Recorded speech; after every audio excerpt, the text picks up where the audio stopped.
Bradesco. Entre nós, você vem primeiro. Boa noite. Boa noite. Só este ano, quase 180 pessoas foram presas no Aeroporto Internacional de São Paulo por transportar drogas no estômago. O Jornal da Record teve acesso com exclusividade à investigação da Polícia Federal que mostra um esquema sofisticado de tráfico internacional. As fotos nas redes sociais mostram uma vida de luxo, mas, segundo a Polícia Federal, essas pessoas foram contratadas para levar drogas para a Europa. As chamadas mulas do tráfico. Neste vídeo é possível ver a cocaína já separada em pequenas embalagens. Nessa sacola verde aqui veio 55 peças amarelas, 40 na sacola preta e 55. E essa peça aqui, ó, que tá aberta. As cápsulas são pesadas uma a uma. Em média, tem 11 gramas cada. Elas são engolidas horas antes dos voos partirem para a Europa. Essas peças brancas, elas são do passageiro Vitor, que são do embalador diferente que trouxe as 232 peças. A organização criminosa usava aplicativos de mensagens para controlar os passos das mulas. Aqui, o cuidador, como era chamado o responsável pela logística, pede para o passageiro ir até o portão de embarque e enviar uma foto da passagem, o que foi feito logo depois. Segundo a Polícia Federal, a quadrilha é bem estruturada. Os chefes ficam na Europa e no Brasil. Os aliciadores recrutam as mulas e os cuidadores ficam nos imóveis e preparam a droga que vai ser ingerida. Ensinando elas a como engolir, que remédio tomar, o que não comer, como se vestir, como que a história a contar se for parada pelas autoridades, todo esse tipo de coisa. Hoje, 26 mandados de prisão e de busca e apreensão foram cumpridos na Grande São Paulo. A Polícia Federal vistoriou endereços ligados à quadrilha e no Aeroporto Internacional de São Paulo, onde só este ano 176 pessoas foram flagradas com drogas que foram engolidas. Essa investigação aqui, tínhamos 14 alvos, sendo que 2 fora do país, e dos locais que fomos hoje para cumprir os mandados, apenas não encontramos 3 pessoas. As outras 7 nós prendemos. A polícia aumentou o número de fiscalizações a desmanches em São Paulo. 9 foram fechados este ano. 75 suspeitos foram presos. Até setembro, 204 mil peças de carros e motos foram apreendidas. A loja de peças no centro de São Paulo havia sido lacrada pelo Detran, mas voltou a funcionar clandestinamente. A equipe conseguiu surpreender aí, no momento em que um comprador se aproximou e abriram a porta. 3 homens foram presos. Em outra investigação, os policiais descobriram esta casa em Itapevi, na região metropolitana. No meio do imóvel, um espaço identificado como uma academia, mas que guardava para-choques, partes de lataria e outros produtos. Em mais um desmanche, havia equipamentos que bloqueiam o sinal de rastreadores e muitas ferramentas usadas para cortar as peças. Neste ano, as operações da Delegacia Especializada no Combate aos Desmanches já resultaram nas prisões em flagrante de 75 suspeitos. Nos locais onde as quadrilhas desmontavam os veículos, os investigadores apreenderam quase 196 mil peças de motocicletas e 8.300 de carros e caminhões. Um drone é usado durante as operações e a polícia monitora anúncios em sites de comércio eletrônico para achar produtos suspeitos, vendidos muito abaixo do preço de mercado. Em outra frente, há informações que chegam pelo Disque Denúncia. Muitas vezes a gente tem o cidadão que coloca no sistema, faz a denúncia explicando, olha, eu estou vindo aqui de madrugada, um barulho de serra, veículo cortando, num galpão que entra outros veículos e isso está fechado durante o dia. A gente acaba por identificar muitas vezes um desmanche clandestino. Na capital, 222 estabelecimentos funcionam legalmente. Já em desmanches clandestinos, o Jornal da Record já mostrou como um carro é desmontado em poucos minutos. Quem comercializa uma peça sem ter a autorização para fazer o comércio de uma peça usada, ela tem o estabelecimento lacrado, interditado, e essas peças são apreendidas, elas não retornam para o comércio. A polícia faz um alerta. Quem compra peças no comércio ilegal pode ser responsabilizado por receptação. Ministério da Educação decide anular 3 questões do Enem e aciona a Polícia Federal. Banco Central decreta liquidação do Banco Master e o dono da instituição é preso no aeroporto de São Paulo. Depósitos de até R$250 mil serão devolvidos pelo Fundo Garantidor de Crédito. Supremo condena 9 dos 10 réus do grupo que teria planejado o assassinato de Lula, Alckmin e Alexandre de Moraes. Na COP30, a proposta preliminar do Brasil gera insatisfação e países aumentam pressão pelo fim dos combustíveis fósseis.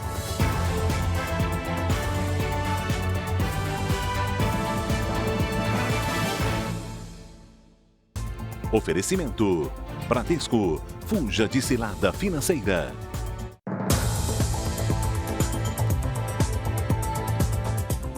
Foi preso na Bahia o suspeito de matar a estudante Beatriz Munhoz, em São Paulo, no começo desse mês. O assassinato aconteceu durante uma emboscada que foi armada pelos criminosos que fingiram interesse na compra de um drone. Isaías dos Santos da Silva, de 23 anos, foi preso na cidade de Mirante, no sertão da Bahia, a 495 quilômetros de Salvador. Ele estava escondido na casa do sogro. O crime aconteceu no dia 1º de novembro, no bairro de Sapopemba, na zona leste de São Paulo. Câmeras de segurança registraram o momento em que 2 homens se aproximam do pai e do namorado de Beatriz em uma moto. Ao perceberem a ameaça, eles correm para o carro onde a jovem está. A estudante reage e usa um spray de pimenta contra um dos criminosos que estava de capacete. O assaltante atira e foge na garupa da moto, levando um celular das vítimas. Beatriz morreu na hora. Para a polícia, ela, o pai e o namorado foram vítimas de um golpe. Os bandidos fingiram ser compradores de um drone de R$27 mil que a família havia anunciado pela internet. Isaías foi reconhecido por uma das vítimas. O suspeito já tinha sido detido 3 vezes por roubo. Ele deve passar por audiência de custódia amanhã. A expectativa é de que seja transferido para São Paulo na quinta-feira. Para a gente, ele acabou confessando aqui e disse que atirou no susto quando foi atingido pelo spray de pimenta. Um terceiro envolvido, que teria atraído a família ao local do crime, foi identificado e está foragido. O outro homem, que aparece nas imagens, já havia sido preso. Para Lucas, pai de Beatriz, apesar das prisões, o sofrimento é inevitável. É uma dor de um vazio profundo, de uma ausência, não só do que ela era conosco, como do que nós éramos para ela. A Polícia Civil do Rio de Janeiro prendeu 21 suspeitos numa operação contra a expansão territorial do Comando Vermelho. Entre os detidos está um empresário, apontado como principal fornecedor de materiais usados para a construção de barricadas nas comunidades. Cosme Rogério Ferreira Dias, considerado o mentor das barricadas, foi preso em um condomínio de luxo no Recreio dos Bandeirantes, na zona sudoeste do Rio. Os policiais também prenderam a mulher dele, Cíntia dos Santos Ferreira. Cosme é dono de um ferro velho e de empresas no ramo da reciclagem. Segundo a polícia, ele chefiava o braço financeiro do Comando Vermelho. Esses valores que eles captavam com essa prática criminosa, a gente pôde observar ali na investigação que era parte deles revestidos diretamente para a cúpula da facção. A defesa do casal nega as acusações. Os agentes também cumpriram mandados em São Paulo e em Minas Gerais. As prisões fazem parte da operação de combate à expansão territorial da facção criminosa no estado. Os principais alvos são ferros velhos, suspeitos de financiar e fornecer materiais para a montagem de barricadas em áreas dominadas pelo tráfico. A Justiça determinou o bloqueio de R$217 milhões em bens e valores. Pegamos todas as lideranças, todos os cabeças que atuam nesse esquema criminoso de lavagem de dinheiro do Comando Vermelho. Ontem, o governador do Rio, Cláudio Castro, anunciou um plano para retirar mais de 13 mil barricadas em comunidades na capital e na região metropolitana. Essa atuação integrada agora e esse novo marco do governo do estado, através das suas polícias, é que permite realmente e que a gente tenha um combate mais efetivo, de maneira que não voltem essas barricadas. E em Goiás, 16 suspeitos foram presos por ligação com o Comando Vermelho, num esquema que vai do tráfico de armas e drogas à lavagem de dinheiro. Tudo coordenado à distância de dentro das comunidades do Rio de Janeiro. Foram cumpridos 23 mandados em Goiás e no Rio de Janeiro. 10 suspeitos foram presos. 3 deles estavam escondidos num condomínio em São Pedro da Aldeia, interior do Rio. De acordo com a investigação, todos são suspeitos de integrarem o braço goiano do Comando Vermelho. Segundo a polícia, eles eram responsáveis por trazer armas e drogas para Goiás.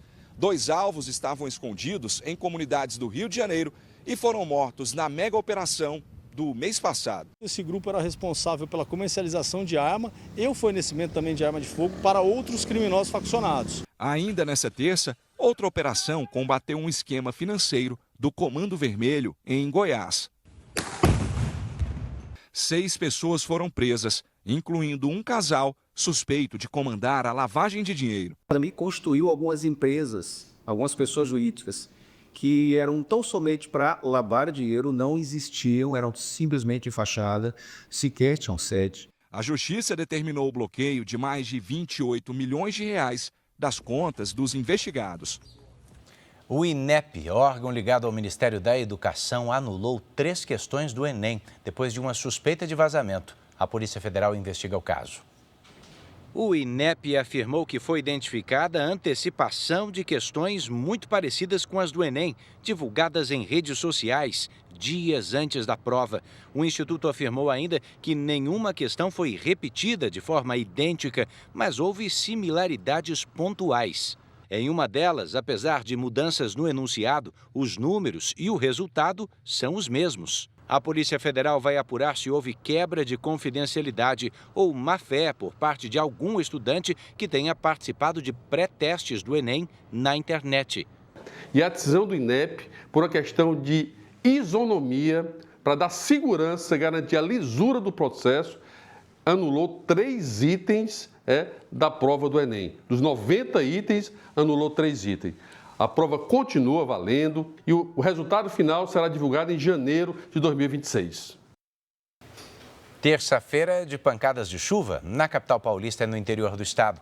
Vamos falar com Lidiane Sayuri para saber como fica o tempo nos próximos dias, né, Lid? Boa noite. Oi, Edu. A tendência é que o tempo volte a ficar mais estável aqui na capital e interior. Nos próximos dias, a chuva começa a se concentrar mais no Nordeste. Boa noite a você. Mariana, boa noite.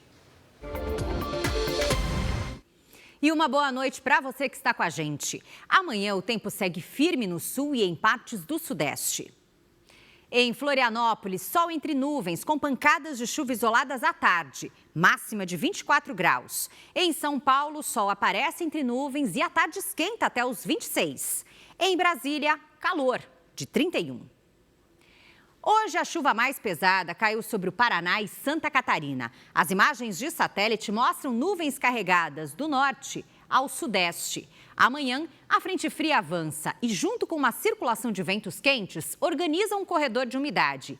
Essa fileira de nuvens vai provocar chuva volumosa no Espírito Santo, Minas Gerais, Bahia e em parte da região norte.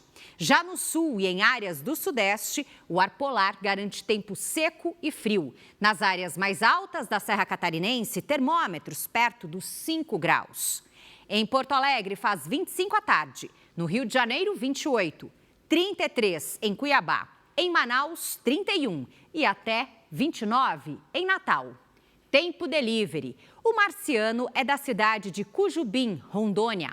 Boa noite, Marciano. Nos próximos dias, sol entre nuvens, com pancadas de chuva principalmente à tarde. Máximas entre 31 e 32 graus. O Sérgio é de Passos, Minas Gerais. Oi, Sérgio. Entre quarta e quinta, sol com algumas nuvens e máximas entre 25 e 27. Na sexta, sol com aumento de nebulosidade. À tarde, faz até 29. Poste seu pedido nas redes sociais com o nome de uma cidade e a hashtag você no JR. Edu, Mariana. Obrigada, Lid. O presidente dos Estados Unidos, Donald Trump, se reuniu em Washington com o príncipe da Arábia Saudita. Mohammed bin Salman foi recebido com honras militares. Os dois conversaram sobre comércio e sistemas de defesa. A Arábia Saudita tem interesse em comprar caças americanos modelo F-35. Na reunião de hoje, o presidente americano avançou na negociação para que a Arábia Saudita entre no chamado Acordo de Abraão, que pode normalizar a relação entre o país e Israel. Durante a coletiva de imprensa, Mohammed bin Salman foi questionado sobre a morte do jornalista Jamal Khashoggi em 2018. O príncipe disse que tomou medidas para ajudar a investigação e que o caso foi doloroso para o país. Jamal era um crítico do governo e estava exilado quando foi morto num consulado saudita na Turquia. Segundo a agência de inteligência americana, Mohammed bin Salman sabia do crime. Para os jornalistas, Trump disse hoje que o príncipe não teve nenhum envolvimento no assassinato. Ele não sabia de nada, afirmou. Na política interna, o Congresso americano aprovou o projeto de lei que pode divulgar os arquivos do caso Epstein. O bilionário Jeffrey Epstein foi encontrado morto numa penitenciária antes do julgamento sobre as acusações de comandar uma rede de exploração sexual. Você vai ver ainda hoje, a polícia prende uma quadrilha que roubava relógios de luxo e joias em São Paulo. E a seguir, presidente Lula responde à declaração de chanceler alemão sobre a realização da COP30 em Belém.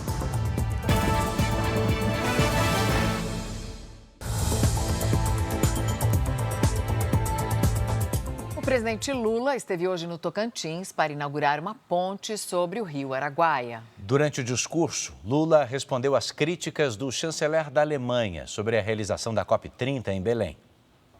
Melissa e Emanuela caminham sobre a ponte recém-inaugurada. Na verdade, eu sou daqui e estudo no Tocantins. Aí toda semana eu tenho que ficar passava de balsa, né? Agora na ponte. A estrutura tem 1,7 km e liga o município de Xambioá, no Tocantins, a São Geraldo do Araguaia, no Pará. Foram investidos R$230 milhões na obra inaugurada hoje pelo presidente Lula, na presença de governadores e prefeitos. O Estado não cumpria com a sua função.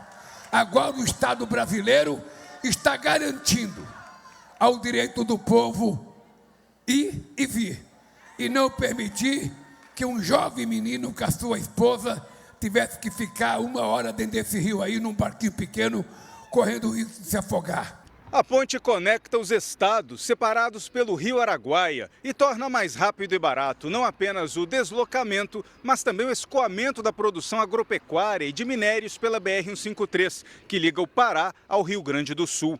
A travessia por balsa custava R$330 por carreta. A rodovia corta o território indígena Sororó, no Pará. Manifestantes fecharam a pista nos 2 sentidos em protesto contra a inauguração da ponte. Durante a cerimônia, Lula rebateu a declaração do chanceler alemão Friedrich Merz sobre a realização da COP30 em Belém.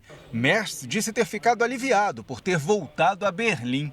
Ele, na verdade, deveria ter provado a culinária do Pará, porque ele ia perceber que o Berlim não oferece para ele 10% da qualidade que oferece o estado do Pará, a cidade de Belém.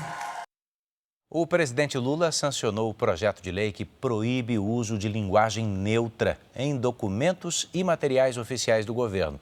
Esse tipo de linguagem não é reconhecido pelas normas da língua portuguesa. A nova regra cria a Política Nacional de Linguagem Simples, que padroniza a comunicação oficial com o objetivo de tornar as informações do governo mais claras e acessíveis. O Reino Unido divulgou dados sobre imigração depois de anunciar a maior mudança nas regras de asilo das últimas décadas. A diferença entre o número de pessoas que entram e saem do país atingiu um recorde de 944 mil pessoas em 2023. Quase 1 milhão de cidadãos do Reino Unido deixaram o país entre 2021 e 2024, 3 vezes mais do que o governo estimava.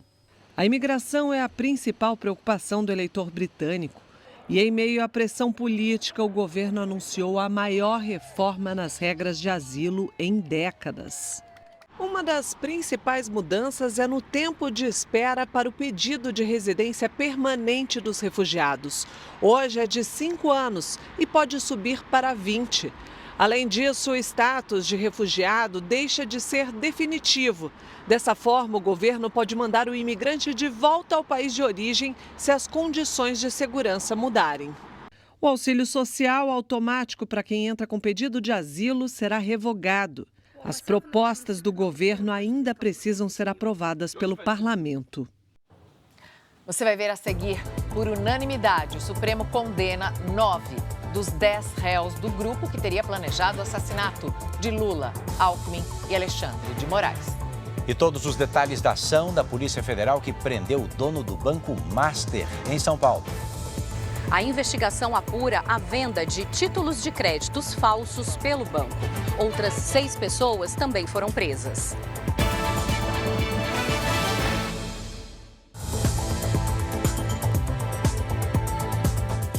O dono do Banco Master está preso na Superintendência da Polícia Federal em São Paulo. Ele foi detido ontem no Aeroporto Internacional de São Paulo, em Guarulhos, no momento em que passava pelo raio-x antes de embarcar para o exterior.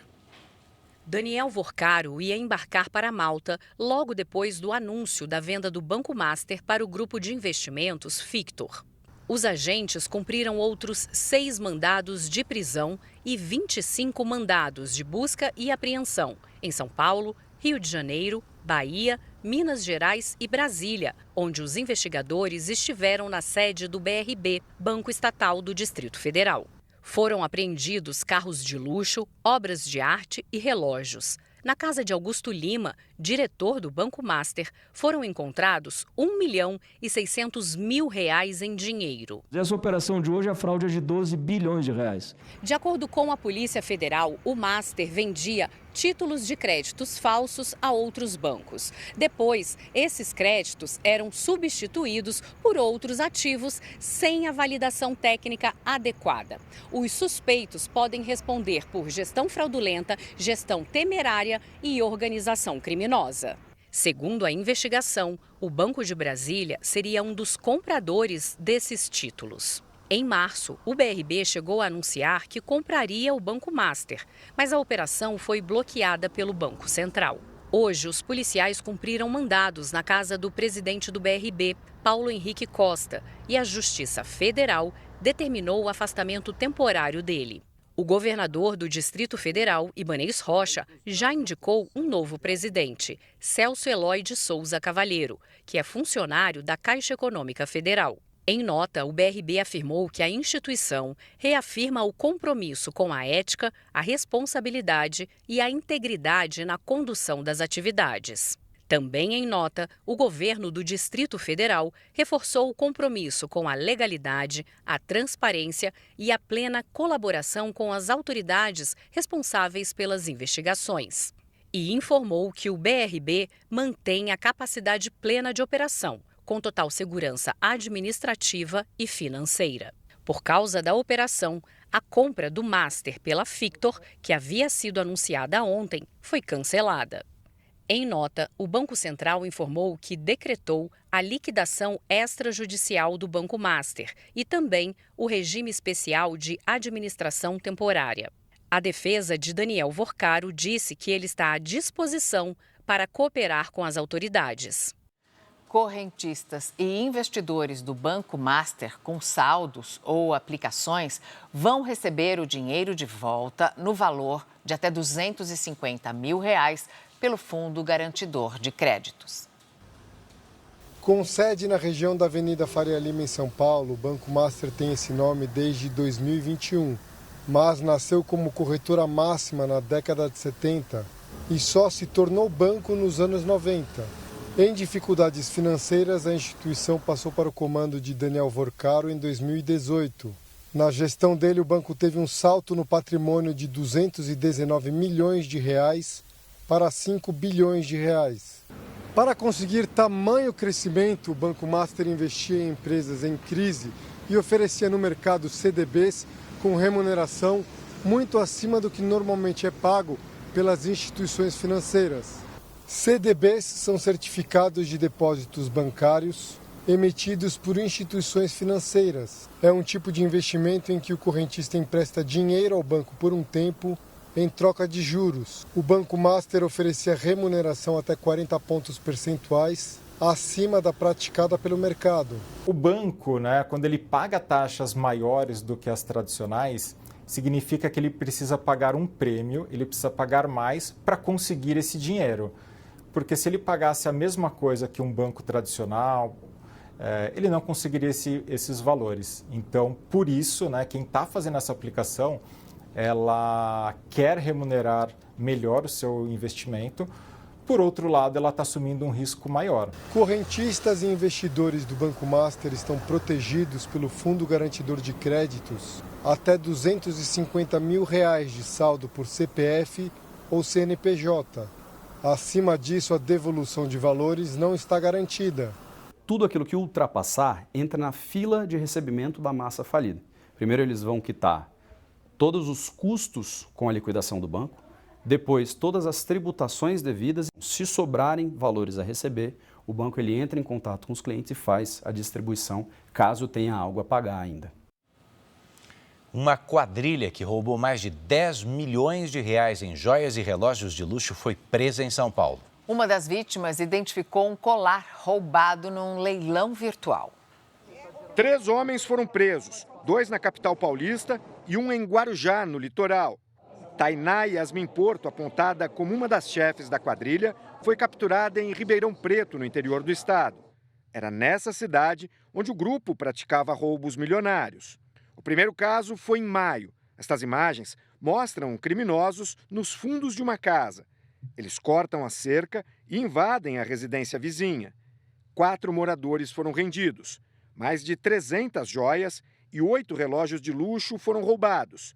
Material avaliado em cerca de 5 milhões de reais. Eles tiveram uma informação privilegiada de uma pessoa próxima à família e, posteriormente, eles também fazem um estudo da vítima, através de sites, de dados vazados. A polícia acredita que o grupo tem ligação com os assaltantes que realizaram um arrastão a este condomínio de alto padrão em setembro. Eles alugaram um apartamento no prédio. No dia do assalto, a única mulher da quadrilha teve o rosto registrado pelas câmeras de segurança e foi identificada pela polícia como Júlia Moretti, que está foragida. Os criminosos roubaram o equivalente a 4 milhões de reais. As joias eram o principal foco da quadrilha, porque já havia uma rede de receptação em 3 estados: São Paulo, Minas Gerais e Paraná. O esquema foi descoberto depois que uma vítima identificou uma peça roubada em um leilão virtual. Agora, a polícia quer encontrar as outras ramificações da quadrilha. Efetivamente identificar quem são os receptadores, além do site de leilões, qual o destino dessa joia, se efetivamente ela não foi ainda distribuída, ela pode ser apreendida e devolvida para seus respectivos proprietários. A polícia do Rio de Janeiro devolveu aos donos 1.600 celulares que tinham sido roubados ou furtados. Essa ação faz parte da maior operação de combate ao comércio ilegal de aparelhos no estado. Yasmin já tinha perdido a esperança de recuperar o celular roubado em junho. Agora, com o aparelho em mãos, ela comemora. Eu estou muito feliz e vim falando com meu pai. Nossa, eu estou passada, que eu não esperava que a gente fosse recuperar. A ação para combater o comércio ilegal de celulares lotou a cidade da polícia. Foi a maior devolução de aparelhos do Rio. 1.600 telefones voltaram para os verdadeiros donos. Eles mandaram a mensagem para mim, eu fui na delegacia, inclusive o delinquente estava preso. 12 mil celulares já foram recuperados desde maio. Quase 3 mil foram devolvidos aos donos e mais de 700 pessoas acabaram presas. Dados do Instituto de Segurança Pública apontam que a cada 7 minutos um aparelho foi roubado ou furtado este ano aqui no Rio de Janeiro. Foram mais de 19.700 registros de roubo de celular no estado. De acordo com o Ministério da Justiça, o Rio de Janeiro tem o 2º maior número de alertas de bloqueio do programa Celular Seguro. Está atrás apenas de São Paulo. Aparelhos roubados abastecem um mercado clandestino e podem incriminar também quem compra. Não adquira um aparelho de procedência suspeita, com valor muito abaixo do valor de mercado, porque ela pode estar praticando o crime de receptação e a polícia vai atrás. A gente já está voltando para falar da proposta preliminar do Brasil na COP30, que gerou insatisfação. Países aumentam agora a pressão pelo fim dos combustíveis fósseis. E veja também, o projeto antifacção ganha nova versão antes de ser votado no plenário da Câmara dos Deputados.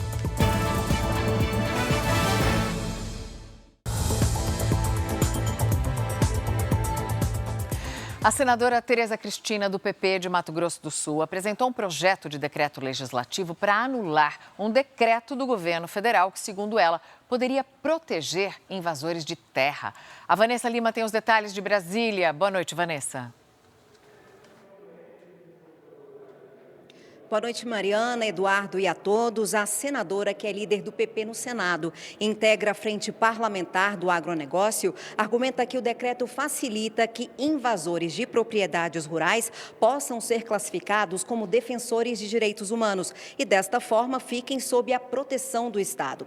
Um dos artigos do decreto presidencial estabelece que cabe ao Ministério do Desenvolvimento Agrário apoiar defensores e defensoras de direitos humanos no campo, por meio da regularização fundiária e do acesso à terra. Determina ainda a proteção prioritária às comunidades indígenas, quilombolas e demais povos e comunidades tradicionais, além de garantir proteção especial a ambientalistas, defensores do campo, das periferias urbanas e agricultores familiares. Para a frente parlamentar do agronegócio, o decreto incentiva e dá legitimidade às invasões, deixando produtores rurais e famílias do campo sem segurança jurídica. O caso mais grave deles é a possibilidade de colocar o MST, um movimento criminoso, terrorista, que invade terra dos outros, com proteção do Estado. Você já pensou? O MST vai invadir tua propriedade e chega com a escolta policial? É a inversão total de valores da sociedade. A senadora Tereza Cristina entrou com o PDL no Senado, nós entramos com o PDL na Câmara e vamos trabalhar para impedir esse absurdo. O assunto agora é o projeto antifacção, que ganhou nova versão antes de ser votado agora à noite no plenário da Câmara dos Deputados. Somente hoje, o relator Guilherme Derrite apresentou duas novas versões do projeto.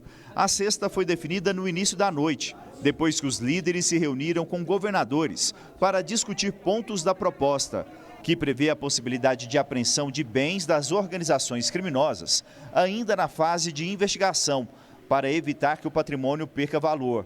O relator retomou o texto original do governo neste ponto. Os bens apreendidos serão destinados ao Fundo de Segurança Estadual ou do Distrito Federal, quando estiver sendo investigado por autoridades locais.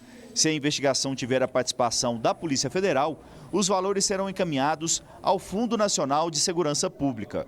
O projeto define facção criminosa como organização ultraviolenta formada por 3 ou mais pessoas que utilizam violência, grave ameaça ou coação para exercer domínio territorial ou social, além de intimidar moradores ou autoridades, atacar serviços, estruturas e equipamentos essenciais. As penas serão mais duras. 8 a 15 anos de prisão para quem promover, constituir, financiar ou integrar facções. Homicídio ligado a facções passa a ser crime hediondo e a pena vai variar de 12 a 30 anos de prisão. Criação da figura de organização criminosa qualificada, com pena de 8 a 15 anos de prisão. Os chefes de organizações criminosas passam a ter a pena aumentada, entre 50% e 100% a mais do que é previsto em lei para o delito. Esta será a resposta mais dura da história da Câmara dos Deputados no enfrentamento ao crime organizado. Nós estamos aumentando penas, nós estamos criando novas tipificações de crime, nós estamos dizendo que chefes de facções criminosas agora irão direto para os presídios federais. E há pouco começou a votação do relatório do deputado Guilherme Derrite e o plenário já rejeitou o destaque que pedia que fosse retomado o projeto original do governo. O diretor-geral da PF criticou a possibilidade de divisão de recursos incluída neste projeto antifacção. Ele prestou depoimento hoje à CPI do crime organizado.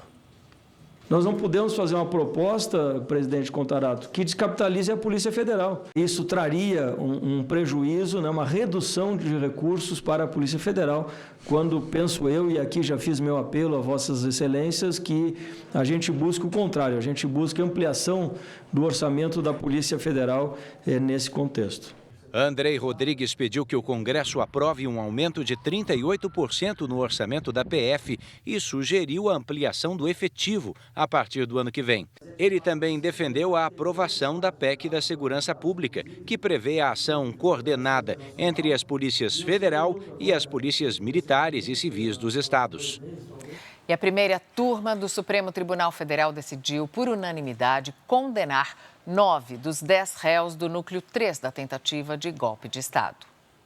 O grupo é formado por militares da reserva, que integravam o grupo especial do Exército conhecido como Kids Pretos.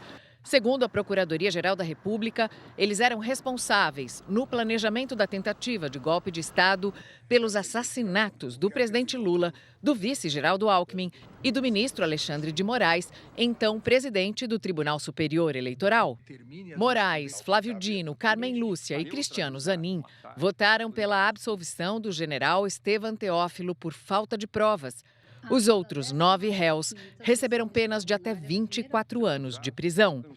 São eles o tenente-coronel Ronald Ferreira de Araújo Júnior, o coronel Márcio Nunes de Rezende Júnior, o tenente-coronel Hélio Ferreira Lima, o tenente-coronel Rafael Martins de Oliveira, o agente da Polícia Federal Vladimir Matos Soares, o coronel Bernardo Correia Neto, o tenente-coronel Sérgio Ricardo Cavalieri de Medeiros, o coronel Fabrício Moreira de Bastos e o tenente-coronel Rodrigo Bezerra de Azevedo.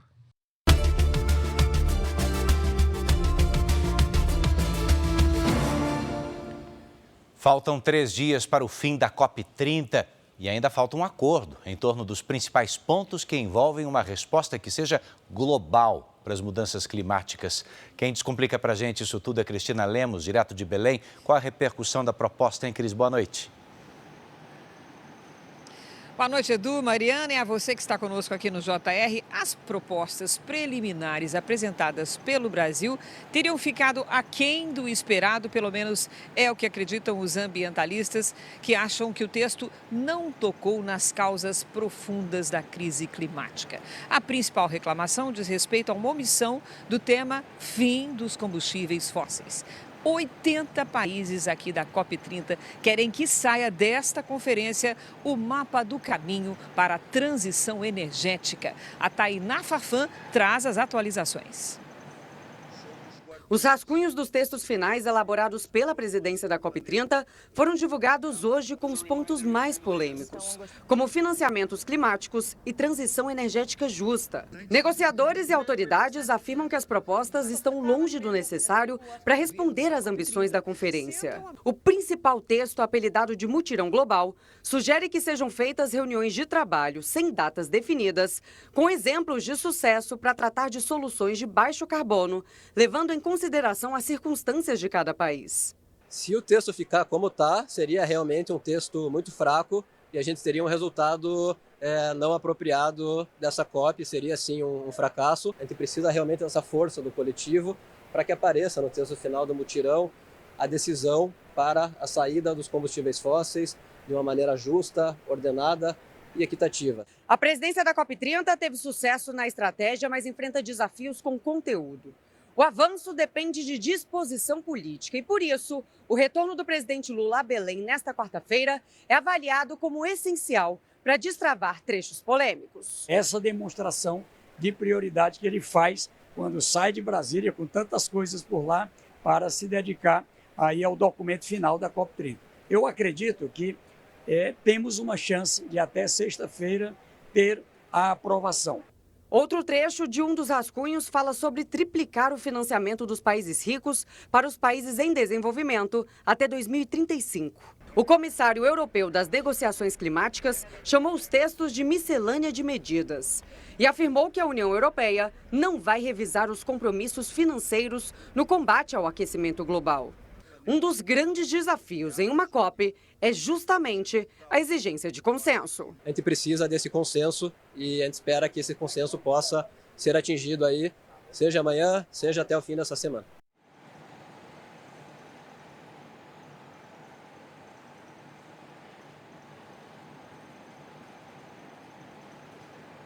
Vamos agora conversar ao vivo com o Fábio Menegatti, que traz os últimos balanços do 9º dia dessa Conferência do Clima aqui em Belém. Fábio? Olá, boa noite, Cris. Boa noite a você que nos acompanha. Olha, o presidente da COP e a diretora executiva falaram sobre o rascunho de propostas e disseram que o tema combustíveis fósseis realmente divide opiniões. Eles classificaram o assunto da seguinte forma: há o grupo de países favoráveis às políticas de transição e aqueles que são contrários. Por isso, existe a necessidade de um diálogo amplo que ouça todas as partes envolvidas. Eles também reforçaram que grande parte das delegações concordou com o tom usado no texto e ressaltaram que pode haver alterações no documento. A presidência da COP disse ainda que as discussões sobre os combustíveis fósseis abrem portas para um resultado promissor. Cris. E aqui na Conferência do Clima, a agricultura tenta se desfazer um pouco da imagem de vilã, uma das principais vilãs das mudanças climáticas. O governo brasileiro, por exemplo, acertou com o Japão um acordo bilionário para recuperar pastagens, principalmente no Cerrado, e criar condições melhores de produtividade agrícola com respeito ao meio ambiente. Veja na reportagem de Ingrid Gribel. As pastagens degradadas pelo Brasil se tornaram motivo de preocupação na COP30. Dos 160 milhões de hectares, ao menos 40 milhões estão desta forma. São áreas pouco produtivas e com alta emissão de gases de efeito estufa. Hoje, o governo anunciou um acordo de recuperação de pastagens, com apoio da Embrapa e da Agência de Cooperação Internacional do Japão. Ao invés do produtor buscar novas aberturas, ocupar novas áreas para produzir, vamos ajudá-lo a recuperar a área de degradação, colocá-la no sistema produtivo e preservar a floresta e o cerrado em pé. O Japão vai investir mais de 5 bilhões de reais nesse projeto. O objetivo é aumentar a produtividade, especialmente no cerrado, e ao mesmo tempo reduzir a emissão de gases que impactam no aquecimento global. Outro ponto bastante debatido na COP são as propostas de adaptação climática para enfrentar impactos, como enchentes e calor extremo. Há 3 dias do fim da conferência em Belém, a ministra do Meio Ambiente cobrou urgência na definição de projetos e metas. A adaptação precisa estar no centro da resposta global, reverter o desmatamento e superar progressivamente a dependência dos combustíveis fósseis, mobilizando os recursos necessários. Esta bióloga também defende a criação de metas para substituir os combustíveis fósseis, como carvão, gás e petróleo. Não existe a gente continuar com o planeta, com a nossa qualidade de vida, se a gente não parar de queimar e emitir gases de efeito estufa. Seguimos acompanhando os últimos desdobramentos das negociações nesta reta final da COP30, direto de Belém. Mariana, Edu. Obrigado, Cris. O Jornal da Record volta 00:30. Você pode conferir as reportagens de hoje no Record Plus e em todas as nossas plataformas digitais. A programação da Record está disponível ao vivo e de graça no Record Plus. Fique agora com a novela Mãe. E logo depois de Reis tem a formação da Roça ao vivo em A Fazenda. Não perca. Uma boa noite. Boa noite e até amanhã.